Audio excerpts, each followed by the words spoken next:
Alors, bienvenue sur la chaîne Témoignages Vivants. Pour ceux qui me découvrent, je m'appelle Joséphine, une femme chrétienne qui a décidé de quitter sa zone de confort pour s'investir davantage dans l'œuvre de Dieu pour le salut des âmes. Alors, sur cette chaîne, on parle de quoi? On témoigne de la puissance de Dieu. On annonce la bonne nouvelle de l'Évangile à travers des expériences vécues avec Dieu. On partage également les histoires des personnes qui ont vu la main de Dieu agir puissamment dans leur vie. Alors si tu ne crois pas encore en Dieu,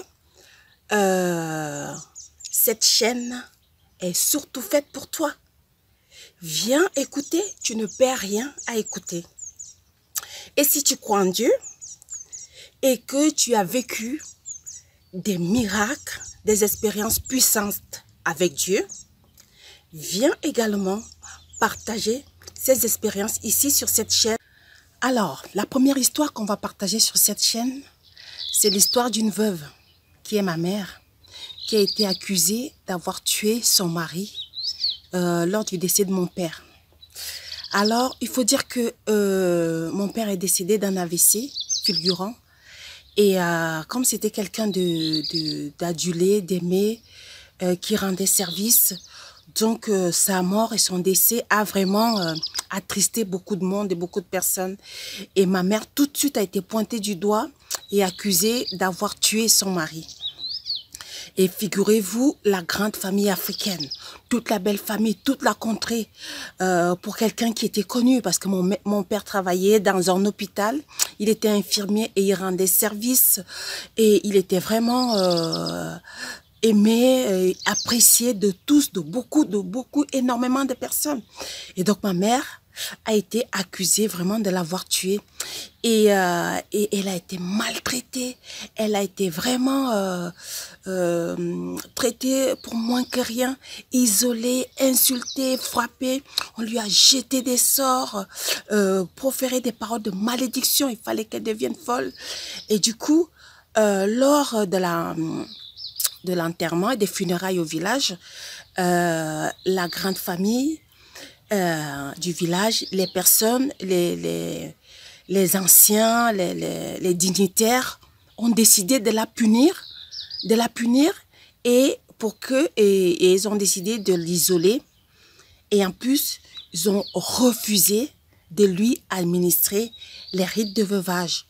Vous savez, à l'époque, les rites, on n'avait pas encore connu les églises réveillées, on ne connaissait pas encore la puissance du Saint-Esprit des églises évangéliques. On était encore dans l'église réformée, protestante réformée.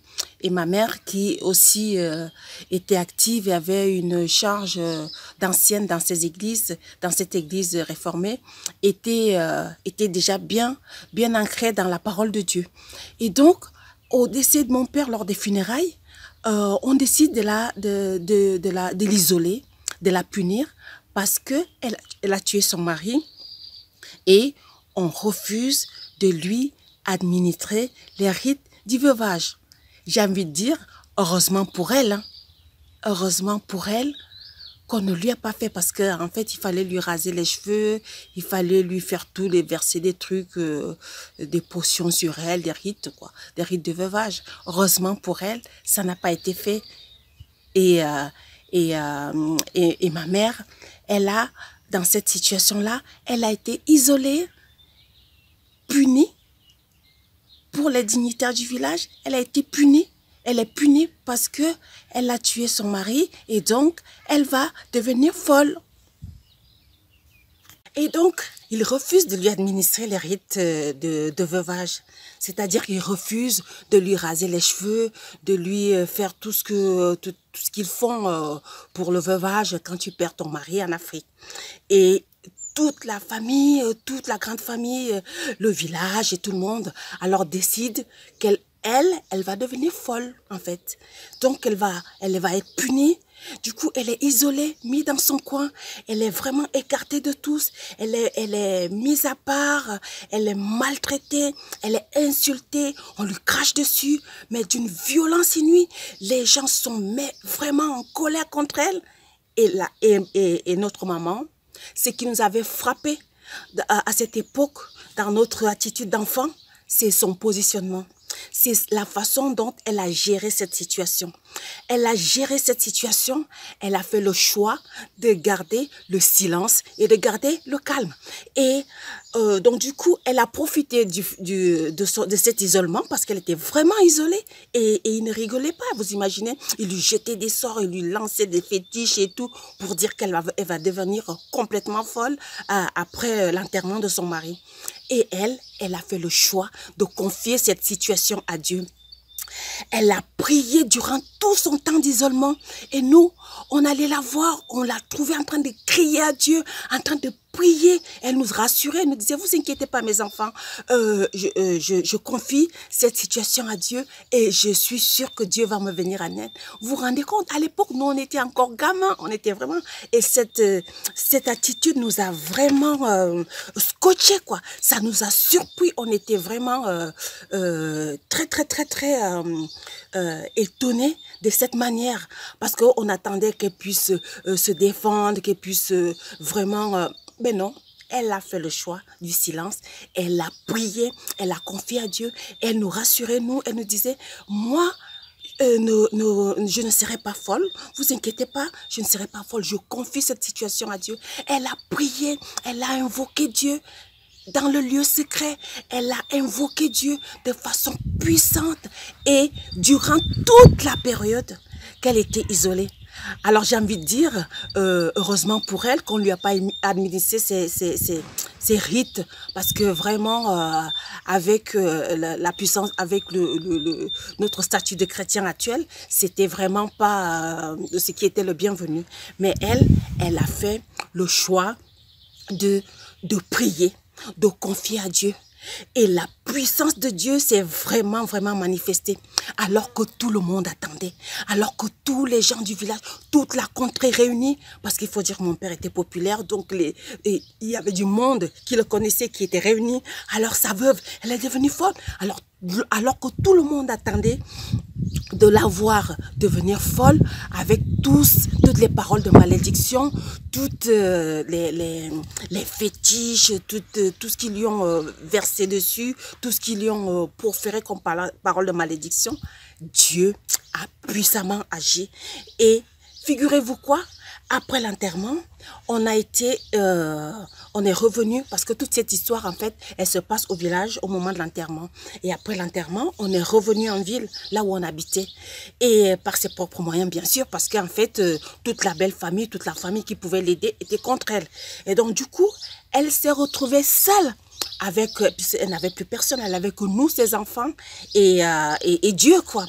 Et arrivée en ville, elle a demandé, elle a trouvé quelqu'un, une personne comme ça, une personne lambda.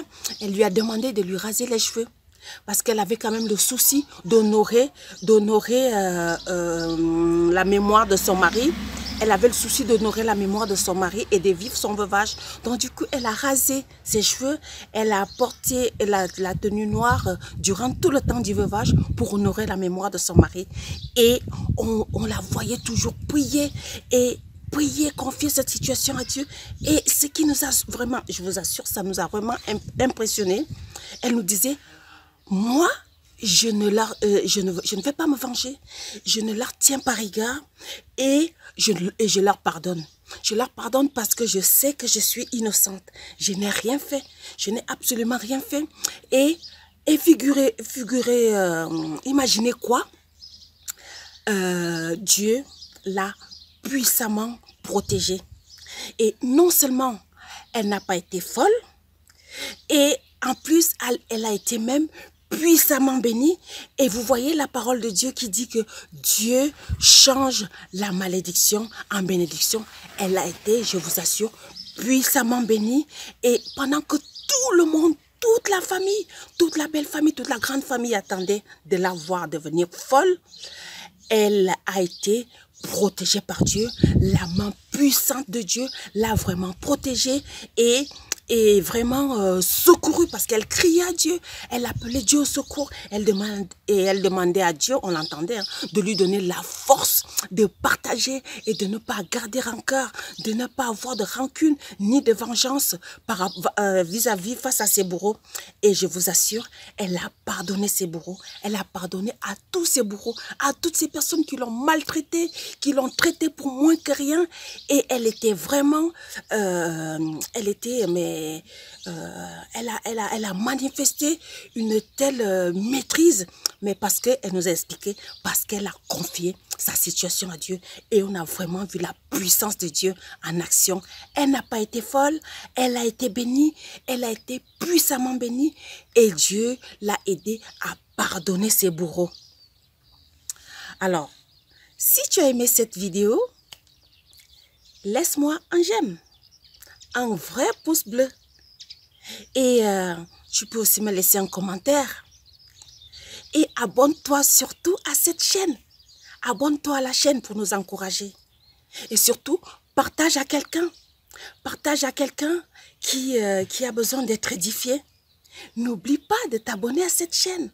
Je vous assure, le meilleur est à venir. Il y a des histoires croustillantes encore, des témoignages époustouflants qui arrivent encore sur cette chaîne. Donc, et moi, je vous dis, on se retrouve à la prochaine vidéo.